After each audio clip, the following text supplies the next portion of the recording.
Welcome to the Maxim Institute podcast. I'm Marianne Spriddle, the research manager here, and I'm really delighted to have here with us today Stephanie Martin and Dr. Michael Johnston. I first met you guys when I was writing on education a year or two ago, where I spoke to dozens of people because it was a new field for me, and you two were some of the most helpful in getting me up to speed and sharing your expertise. So I'll just introduce you really quickly and we'll get into our chat for today. Steph has a master's degree in ancient history and primary teaching. You've been a lecturer at the University of Auckland, was it? Yeah. And you have a graduate diploma in applied psychology. She's also worked as a primary teacher and these days is an adjunct fellow at the New Zealand Initiative alongside Michael Johnston. And you're also the stakeholder relationship manager at the Free Speech Union. And some of those stakeholders are teachers and academics. Absolutely. So you're very much in that world. And Dr. Michael Johnston is a senior fellow at the New Zealand Initiative. Your specialty is in education. Michael's a cognitive psychologist with a background in educational assessment. You've been the Associate Dean of the Faculty of Education at Victoria University, worked at the New Zealand Qualifications Authority, and still do some... I'm giving them some advice at the moment. Yeah. So you still work with them. You developed a marking system for NCEA exams, which we'll be talking about as NCEA is in the news. You chaired a ministerial advisor group in 2024 for Erica Stanford and advised on the development of a knowledge-rich curriculum for English and mathematics, which has also been very much in the news. You're a member of the Curriculum Coherence Group, which advises on the development of knowledge-rich curricula across all school subjects, and a member of a technical advisory group to NZQA on assessment for NCEA and New Zealand scholarship. And I also really appreciated your recent report for the New Zealand Initiative on pathways for industry training and apprenticeships. And that's a big question for the new qualifications. Totally, yeah. It all ties together, huh? Yeah, and I think with AI upending the normal kind of workplaces we have taken for granted, I think all of those things are very much front of mind. So thank you so much, both of you, for being here. It's, Michael, you're usually in Wellington, so it's really rare for us all to be in the same place at the same time. And it's lovely. Really it's a delight to be here at the Maxim Institute and to see your wonderful campus here. Thank you, yeah. Thank you for having us. So good to be together. Always a delight. So we'll start with the obvious thing that everybody's talking about. NCEA, after a couple generations of students, is going to be no more. I want to know, first of all, how do you feel about its departure? I'll ask you, Steph, and then you will have many thoughts, I'm sure, Michael. He might be better to start in a way, actually. I went through NCEA. You went through NCEA, yeah. I was an early guinea pig, not at the very beginning, but I think we worked out, because we've talked about this, I think I was in the third cohort. Right. So I went through fifth form, year 11 in 2005. Okay. So I was, the third cohort in, so it was very new. I guess I don't have a basis for comparison in terms of personal experience, obviously, but I definitely think there were issues then, and I think those issues have borne out with time. I think some of the early criticisms and concerns that got raised about it, even before it got implemented, right, proved to be true, and it has taken us some time to catch up with that truth, and I think actually make a firm decision. And I really welcome the decision to shift. Yeah. I think there is some serious problems with it. Yeah. I think its abolition gives us some exciting opportunities, actually. Right. So for the first time, we're going to be developing a qualification system alongside the curriculum that it's designed to assess against. Yeah. So what was its relationship before? Did the curriculum change after NCEA came in or before last time? Well, so there was a curriculum developed back in the 90s that I suppose the first iteration of NCEA was nominally associated with. Okay. But then a few short years later, in 2007, we were given the current iteration of the New Zealand curriculum. And that is not what I would call knowledge rich. It's very much skills and competency based. And it has very little knowledge specified in it at all. And a result of that is that the qualifications system with the achievement standards became the de facto curriculum for years 11 to 13 because there's no real guidance in the curriculum about what should be assessed. And so the achievement standards did all of the heavy lifting. Yeah. And I think that exacerbated a problem that, as Steph said, was predicted by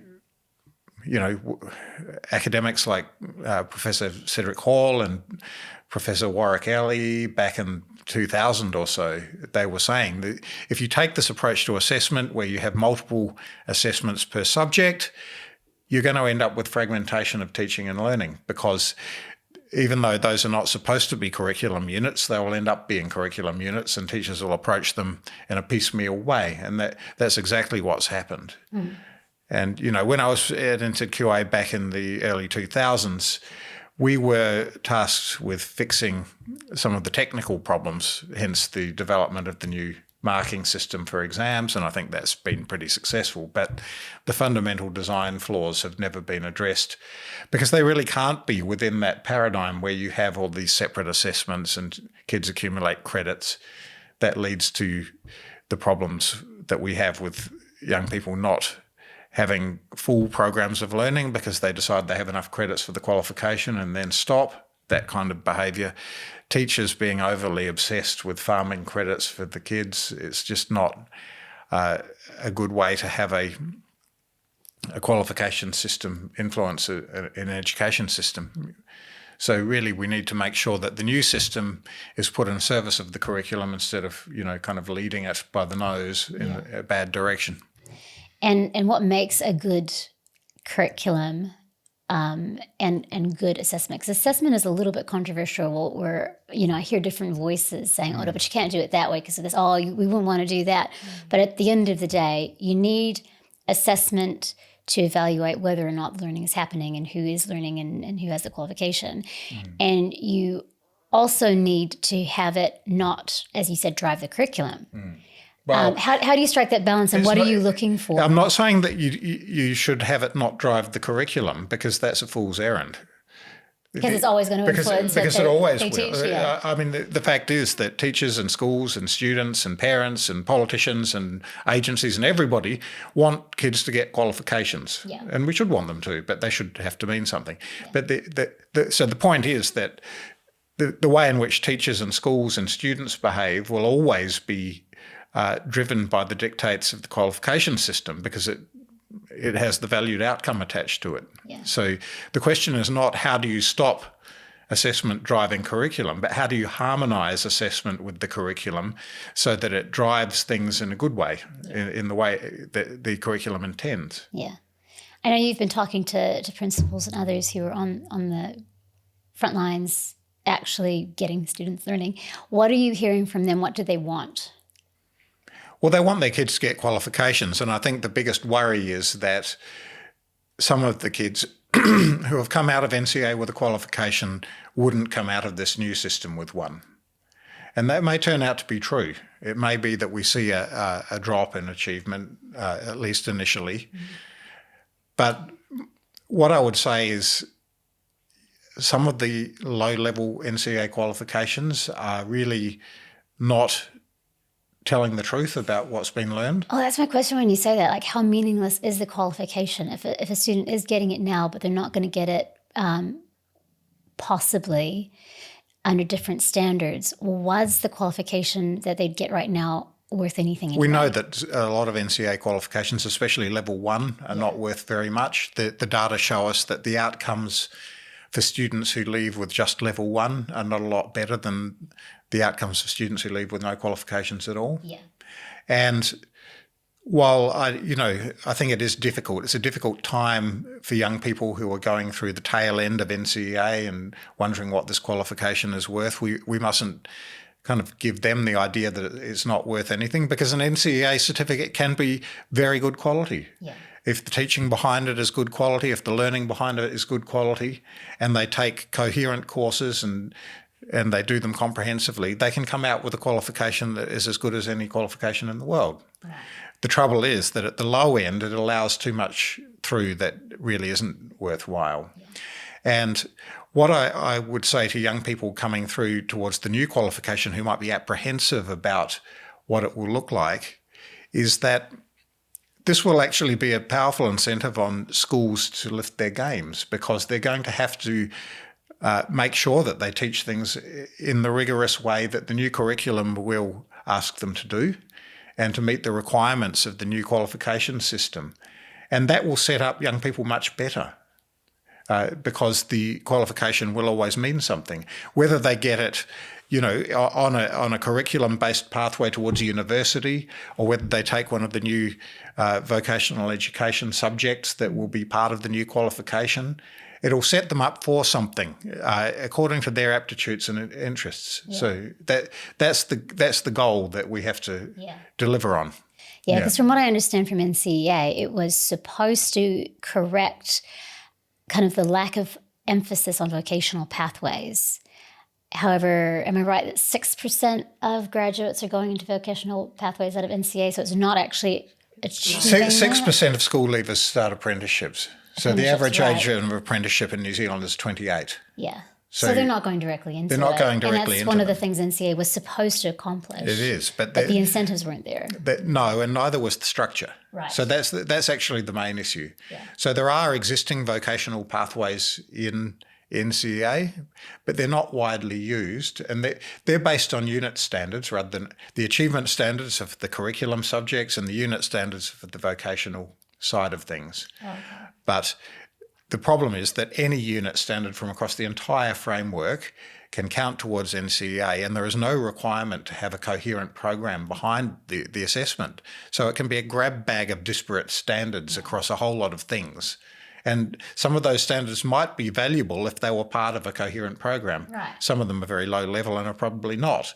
But in the end, the trouble is that the vocational pathways are a small part of the kind of unit standard approach. And when you're 15, 16, 17 and don't really know what you want to do, you're definitely not going to be able to patch things together in the best way to give yourself and see some kind of coherent picture, right, of how this is going to look and where it's getting me to, Yeah. So so you've gone through NCEA, and you've also been an educator and an educator of educators. So looking back, what from NCEA do you hope remains? Because just because it's changing doesn't mean everything about the new system will be different. And what do you think really, we've obviously talked about the patchwork approach, what do you hope doesn't remain? I think an interesting thing that would be good to talk through is who does the marking of what, because I think one of the key kind of flaws that occurred to me even when I was going through it and has only borne out over time is the inconsistency of grading. And so that's definitely something I'd like to see addressed. And we could talk more about that, right? Yeah. Because I know that there's intentions around that. Hey.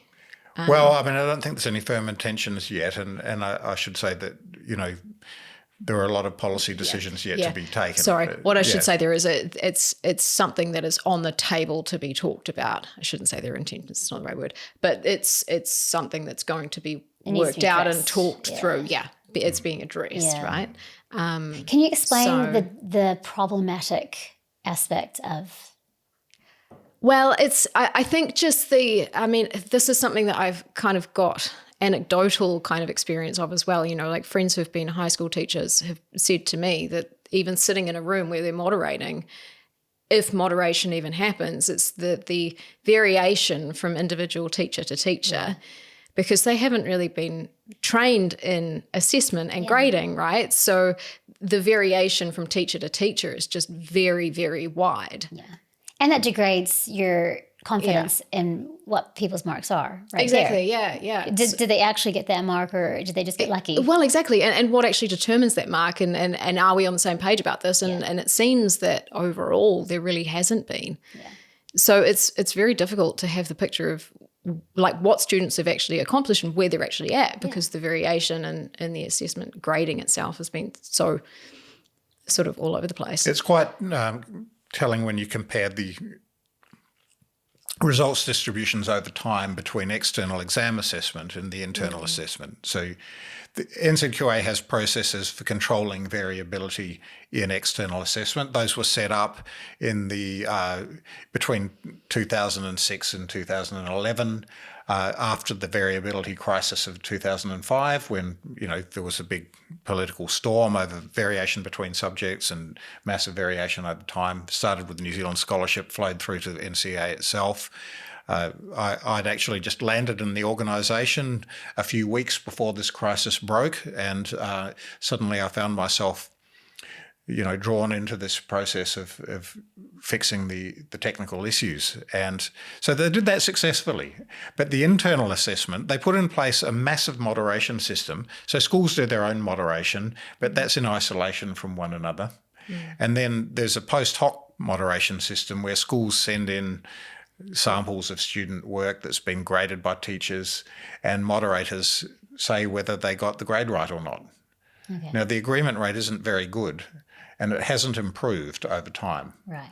So after more than 15 years of this moderation system, it's still not calibrated well.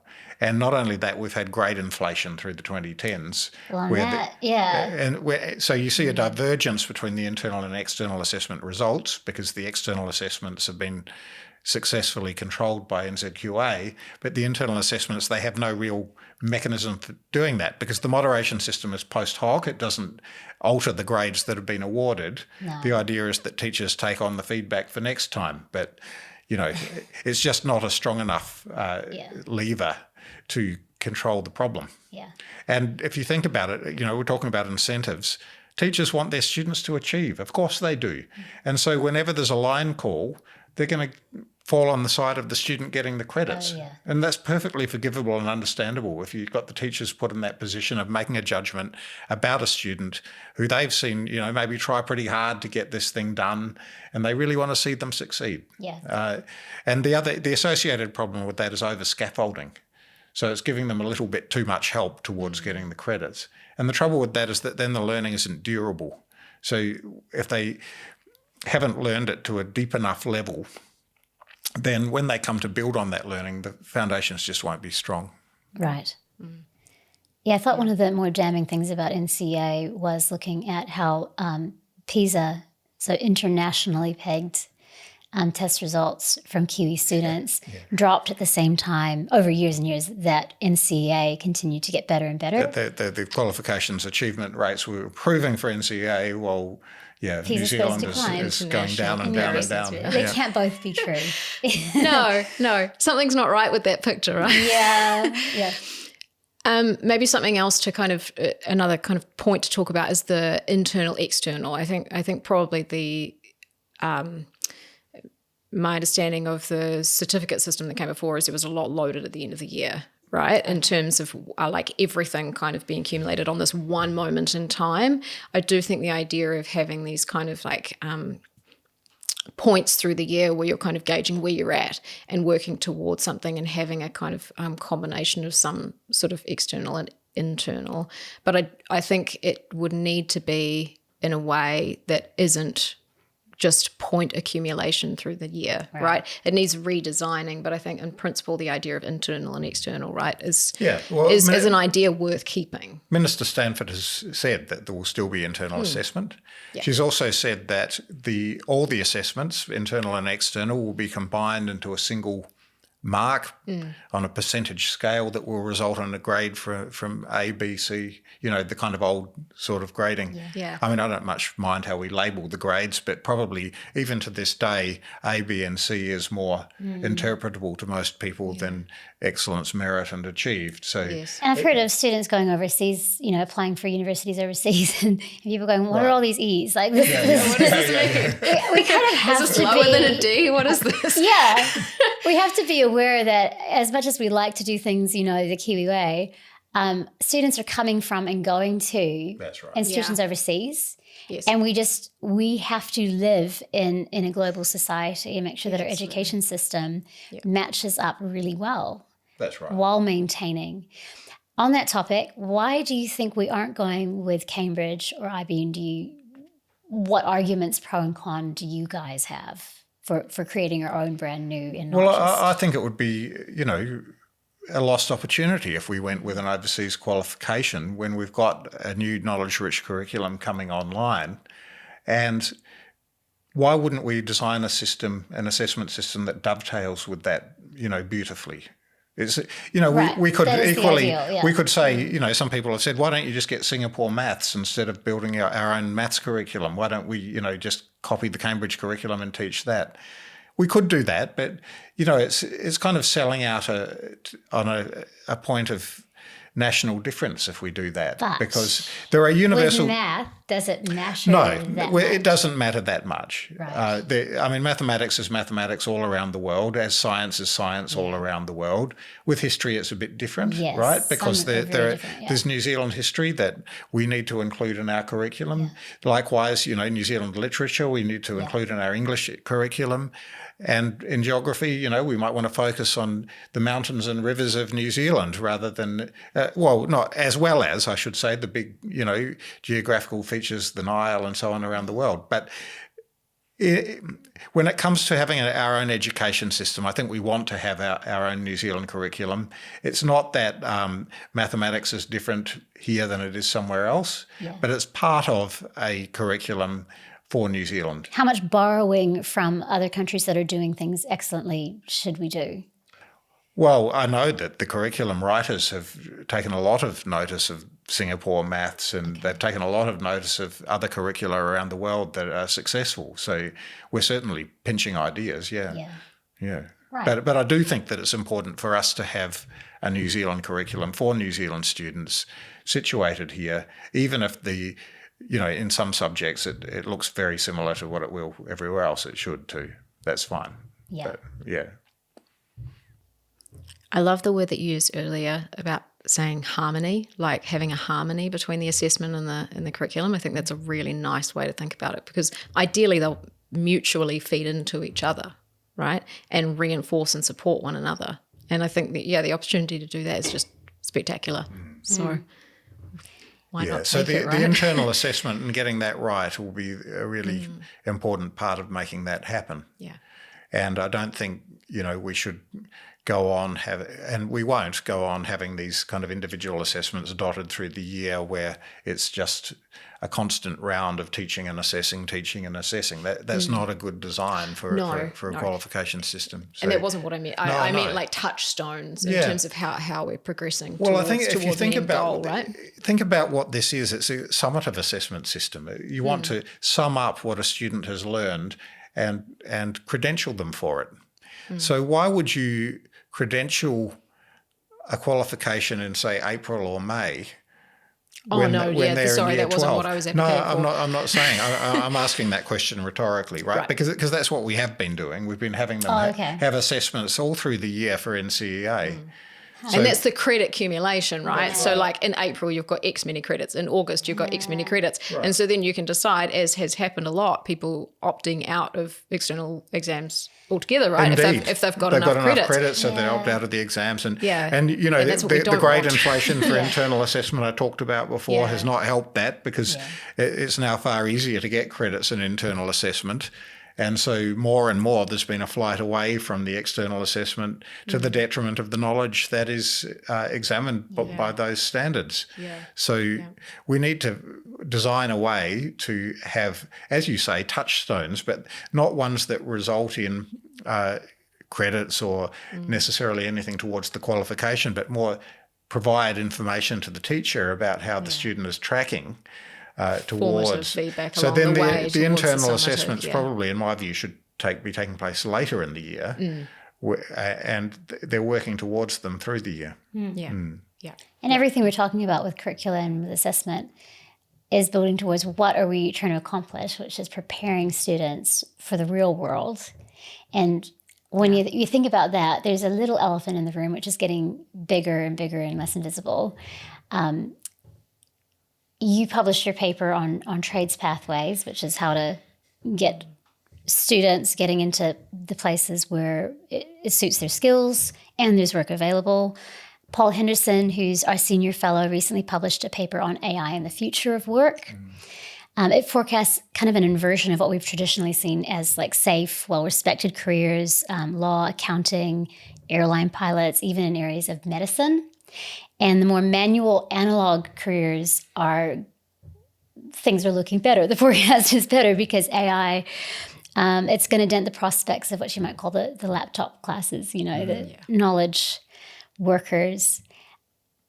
It's going to elevate careers that academics over the years constructing curricula in our education system, honestly, a lot of them would have considered those careers second best. Even though only about a third of students go on to university, the system has traditionally been set up to get as many people into the academic pathways as possible. AI is going to change that, and there's different forecasts, saying it's going to absolutely demolish it, and then others saying, well, there's going to be a bit of an adjustment. How do you think we ensure students find open doors into pathways that match both their abilities and the job market? So speaking to your paper, and how do we compensate for all the unknowns that AI presents? Because you and others are busy looking at a new curriculum and assessments. Meanwhile, the whole job market is shifting on its foundation. So how do you construct that while a lot of unknowns are developing? And part of that answer might be, how do we make sure there are open doors into exactly the kind of areas that different students are suited for? Mm-hmm. It's a lot to navigate, isn't it? So you guys can take that wherever you like. And I know, Michael, you've got some thoughts from your research. So I'd take apart your question a little bit. And the first observation is that status difference in the past, which I think is completely unwarranted. Why is it better to have a Bachelor of Arts than a plumbing qualification? Exactly. Why is a plumber not just as much a contributor to society as a public servant? The answer is they are. So, but unfortunately, we have set up this status difference. It's long-standing. I'd say in some ways it's got worse. And now, unfortunately, all too often at school level, the vocational side of things is seen as a way to deal with kids who are, not seen as academic. Whereas actually, why should a highly academic kid not be a plumber or an electrician or somebody who looks after animals or whatever, In other words, I would like to see a system where no child is a prisoner of their background, wherever they come from on the socioeconomic spectrum, and whatever the expectations or,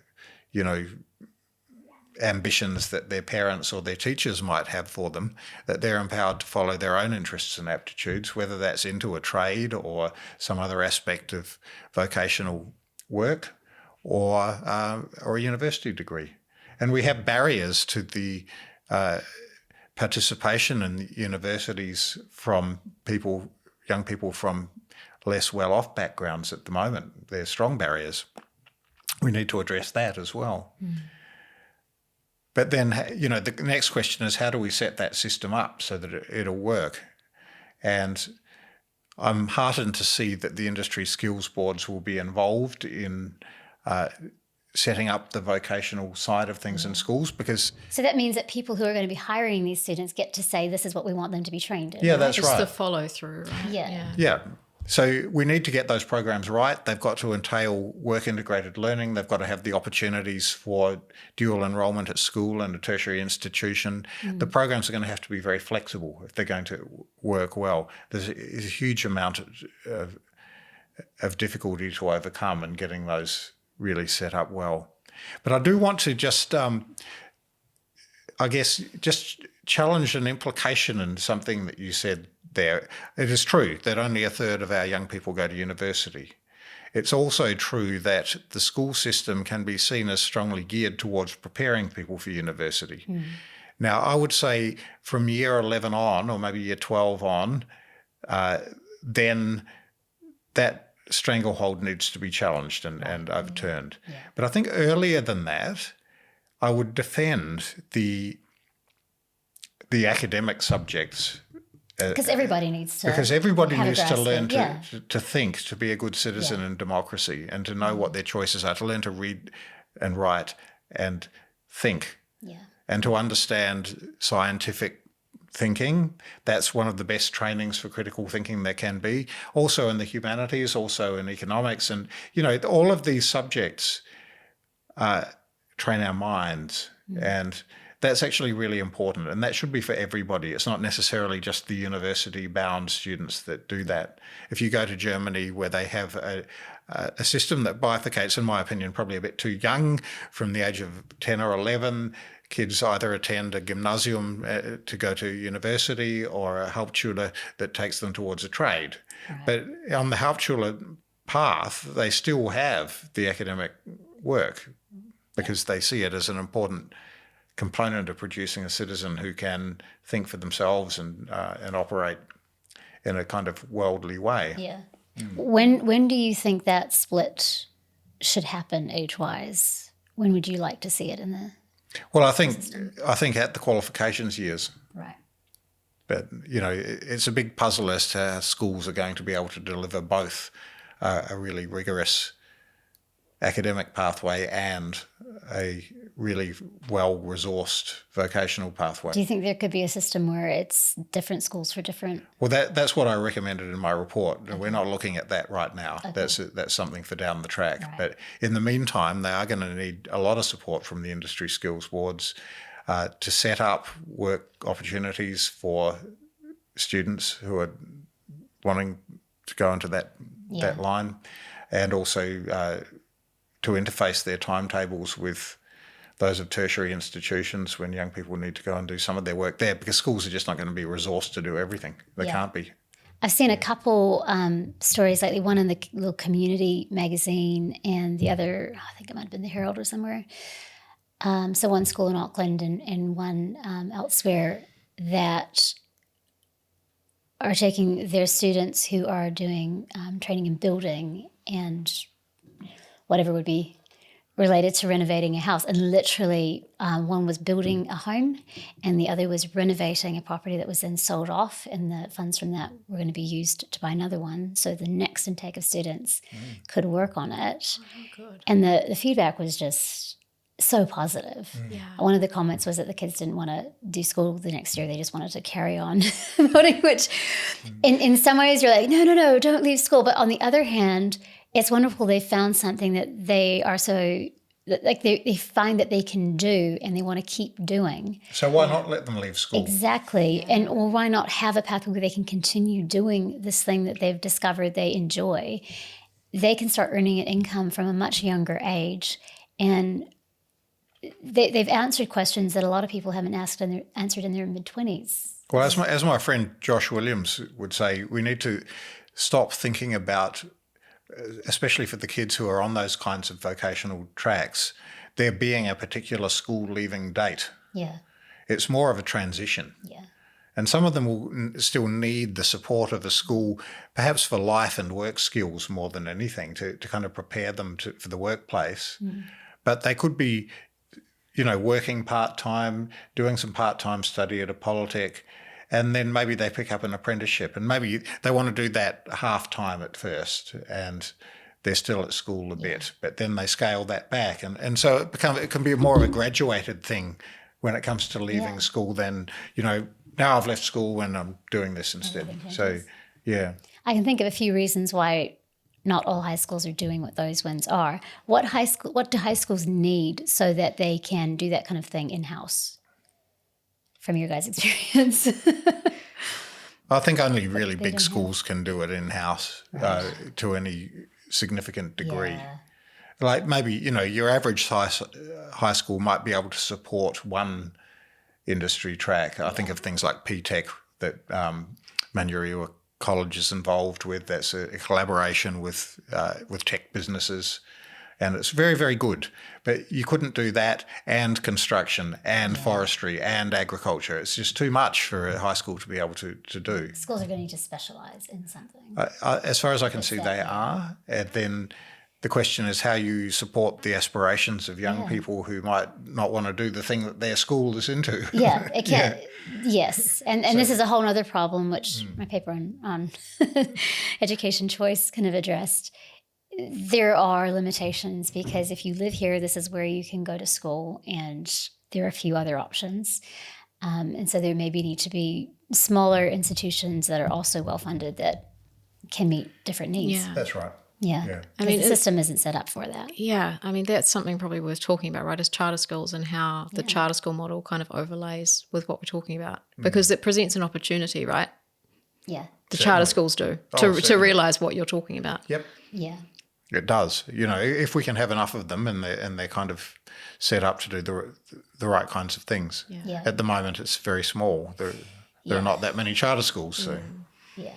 So maybe still we need some to see some hurdles. expansion in that area. Well, and that's, we've got Busy School in Auckland, which is set up to look after kids who have disengaged from the mainstream system largely and get them into work or trades. and they do phenomenal work. They do very good work. Yeah. It's just one school at the moment, and it's quite small. So, it's not a system. No. I'm just saying that potentially there's opportunity there, right? To head in that direction. There is. Exactly. Yeah. Yeah. Great. Is there anything else you wanted to add, Steph, to the... No, I think it's a very complex issue, and I would definitely defer to what Michael said there. Yeah. Yeah. Thank you guys so much for joining me here. Really good to see you, and I hope that we can do this again someday. Yeah. Great pleasure, Marianne. Thank you very much for the Thank you for having opportunity. us. Thanks.